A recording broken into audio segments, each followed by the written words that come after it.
સુરત જિલ્લાના તાતીથૈયા ગામમાંથી અપહૃત 1 વર્ષની માસૂમ બાળકીને સુરત ગ્રામ્ય કડોદરા જીઆઈડીસી પોલીસે બિહાર રાજ્યમાંથી સુરક્ષિત રીતે રેસ્ક્યુ કરી માતા પિતાને સોંપી. અપહરણ કરનારની સંતાન દંપતીને ઝડપી લઈને કાયદેસરની કાર્યવાહી હાથ ધરવામાં આવી છે. સીસીટીવી ફૂટેજ, મોબાઈલ ટ્રેકિંગ અને હ્યુમન ઇન્ટેલિજન્સના આધારે પોલીસે ગણતરીના દિવસોમાં કેસ ઉકેલ્યો. બાળકીને ઓટો રિક્ષામાં લઈ ભાગેલા આરોપીઓ બિહાર પહોંચ્યા હોવાની માહિતી મળતા વિશેષ ટીમ મોકલી કાર્યવાહી કરવામાં આવી.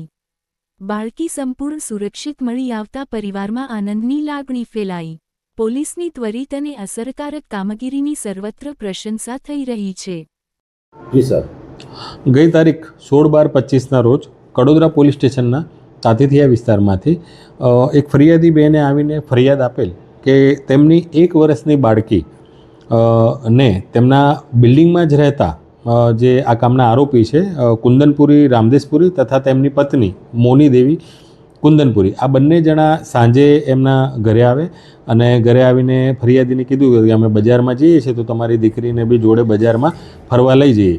જેના આધારે ફરિયાદીની દીકરી ફરિયાદી જે છે એ આરોપીને ઓળખતા હોય તેથી પોતાની દીકરીને એમને સોંપેલ કે ફરાઈને પાછા લઈ આવશે. પરંતુ ત્યારબાદ 2-3 કલાક સુધી જે આરોપી છે એ ફરિયાદીની દીકરીને પરત લઈને ન આવતા અને પોતે બી પરત ન આવતા જે આ બેન છે એમને થોડી શંકા ગયેલ અને એમણે તરત આ બનાવની જાણ પોતાના પતિને કરેલ.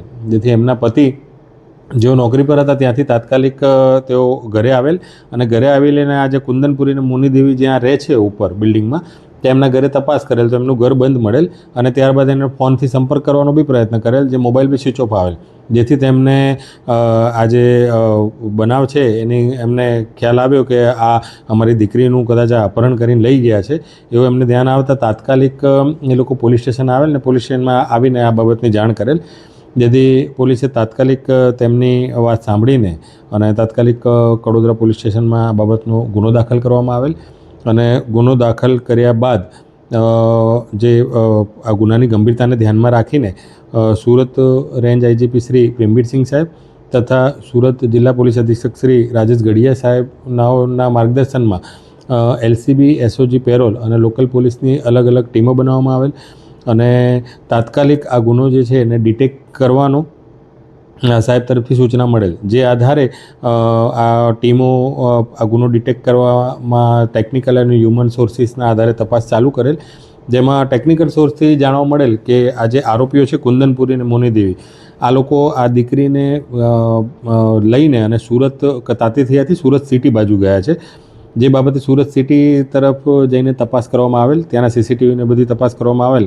એ અંતર્ગત હ્યુમન સોર્સિસથી બી એવી માહિતી મળેલ કે જે આરોપીઓ છે એ લોકો મૂળ બિહારના વતની હતા અને બિહાર જવાનું કહેતા હતા. જેના આધારે તાત્કાલિક એક ટીમ બિહાર ખાતે તપાસમાં મોકલવામાં આવેલ અને તપાસ ચાલુ હતી એ દરમિયાન બિહારમાં જે ટીમ પહોંચી અને એણે હ્યુમન સોર્સિસના આધારે તપાસ કરવા તો જાણવા મળેલ કે જે આરોપીઓ છે એ પોતાના વતનમાં પોતાના ગામમાં આવી ગયેલ છે અને તેમની સાથે એક નાની બાળકી બી છે. જેની માહિતી મળતા તાત્કાલિક કડોદરા પોલીસે ત્યાંની લોકલ પોલીસનો સંપર્ક કરેલ અને લોકલ પોલીસની મદદથી આ જે આરોપીઓ છે એમના ઘરે રેડ કરીને અને આ જે અપહૃત બાળકી છે તેમને આ આરોપીઓના જંગલમાંથી સહી સલામત રીતે છોડાવેલ અને છોડાવીને તાત્કાલિક કડોદરા પોલીસ સ્ટેશન ખાતે લઈ આવેલ.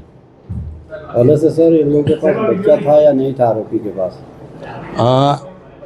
આ જો આરોપી છે કુંદનપુરી મોનીદેવી એ લોકોના લગ્નને 6-7 વર્ષનો સમયગાળો થઈ ગયો છે અને તેમને છોકરો નથી. એટલે છોકરો નથી એની લાલચમાં જ આ જે બાજુવાળા જે એમના રહેતા હતા ફરિયાદીબેન એમનું આ દીકરીને એ લોકો અપહરણ કરીને લઈ ગયા હતા.